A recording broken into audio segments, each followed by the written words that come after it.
کیا آپ جانتے ہیں کہ 10 محرم کو کربلا کے میدان میں کیا ہوا؟ یہ وہ دن ہے جب نبی کے نواسے امام حسین رضی اللہ عنہ نے دین حق کی حفاظت کے لیے اپنی جان قربان کر دی۔ آج ہم آپ کو اس عظیم واقعے کی مکمل کہانی سنائیں گے، جس میں صبر، استقامت اور حق کی جیت کا سبق پوشیدہ ہے۔ اللہ کے نام سے شروع جو بے حد رحم والا، نہایت مہربان ہے۔ 10 محرم 61 ہجری۔ یہ وہ تاریخ ہے جب اسلام کے لیے ایک عظیم قربانی دی گئی۔ کربلا کا میدان جو آج بھی ظلم و انصاف، حق و باطل کی جنگ کی یاد دلاتا ہے۔ اس دن امام حسین رضی اللہ عنہ اور ان کے بہادر ساتھیوں نے یزید کی ظالم حکومت کے سامنے جھکنے سے انکار کر دیا اور اسلام کی سربلندی کے لیے اپنی جانوں کا نذرانہ پیش کیا۔ 9 یزید کی نامزدگی اور امام حسین کا موقف۔ معاویہ رضی اللہ عنہ کے بعد ان کے بیٹے یزید کو خلیفہ بنایا گیا، جو شراب نوشی، فسق و فجور میں مبتلا تھا۔ یزید چاہتا تھا کہ امام حسین رضی اللہ عنہ اسے خلیفہ تسلیم کر لے، لیکن امام نے فرمایا، یزید جیسا شخص مسلمانوں کا امیر نہیں ہو سکتا۔ مدینہ سے مکہ اور پھر کربلا کا سفر کینو۔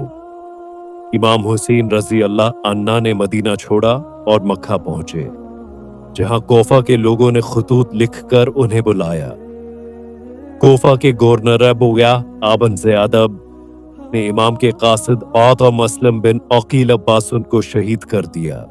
امام حسین رضی اللہ عنہ اپنے خاندان اور چاہنے والوں کے ساتھ کربلا پہنچے، جہاں بوعمر بن صادق کی قیادت میں یزیدی فوج نے انہیں گھیر لیا۔ 10 محرم، یوم عاشورہ کی خونچکاں، داستان آز کوس فجر کی نماز اور آخری خطبہ۔ امام حسین رضی اللہ عنہ نے فجر کی نماز پڑھائی اور اپنے ساتھیوں سے خطاب کیا، تمہارا راستہ صاف ہے، تم چلے جاؤ، میں تمہیں اجازت دیتا ہوں۔ لیکن کسی نے ساتھ چھوڑنے سے انکار کر دیا۔ جنگ کا آغاز اور بہادری کے واقعات۔ این پہلا شہید حضرت علی اکبر اور وسکو، امام حسین کے بیٹے، میدان میں آئے اور شہید ہوئے۔ 2 حضرت عباس کی قربانی، پانی لانے کی کوشش میں ان کے دونوں ہاتھ کاٹ دیے گئے۔ 3 امام حسین کی تنہائی، ایک ایک کر کے تمام ساتھی شہید ہو گئے۔ آخری مارکا، امام حسین رضی اللہ عنہ تنہا رہ گئے لیکن ڈٹے رہے۔ زخموں سے چور ہو کر بھی انہوں نے یزید کی بیعت سے انکار کر دیا۔ شہادت اور ستم ظریفی سوغ سے امام حسین رضی اللہ عنہ کو اشمروات نے بے دردی سے شہید کیا۔ یزیدی فوج نے خیموں کو لوٹا۔ امام کے سر کو نیزے پر اٹھا کر کوفہ اور شام بھیجا گیا۔ کربلا کے سبق اور ہماری ذمہ داری باب خستربو 1 حق پر ڈٹ جانا۔ امام حسین رضی اللہ عنہ نے ثابت کیا کہ ادھر دور میں حق کے لیے کھڑا ہونا فرض ہے۔ اور 2 ظلم کے آگے سجدہ ریز نہ ہونا۔ یزید کی حکومت طاقتور تھی، لیکن امام نے کہا، اگر تمہارا دین نہیں تو کم از کم آزاد انسان تو بنو۔ اور روٹ دین تھی۔ عورت اور بچوں کا کردار۔ حضرت زینب رضی اللہ عنہا نے کوفہ اور شام میں یزید کے دربار میں حق کی آواز بلند کی۔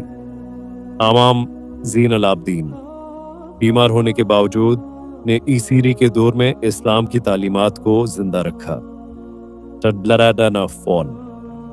گریا اور عبرت۔ رسول اللہ نے فرمایا، حسین مجھ سے ہے اور میں حسین سے ہوں۔ ترمذی۔ ہمیں کربلا سے صبر، استقامت اور اخلاص پاس کا سبق لینا چاہیے، نہ کہ غلو اور تشدد کا۔ اختتامیہ کربلا محض ایک تاریخی واقعہ نہیں، بلکہ اور حق و باطل کی جنگاہٹ کا ایک نمونہ ہے۔ آج بھی اگر ہم ظلم کے خلاف کھڑے نہیں ہوتے تو ہم امام حسین رضی اللہ عنہ کے پیغام کو فراموش کر رہے ہیں۔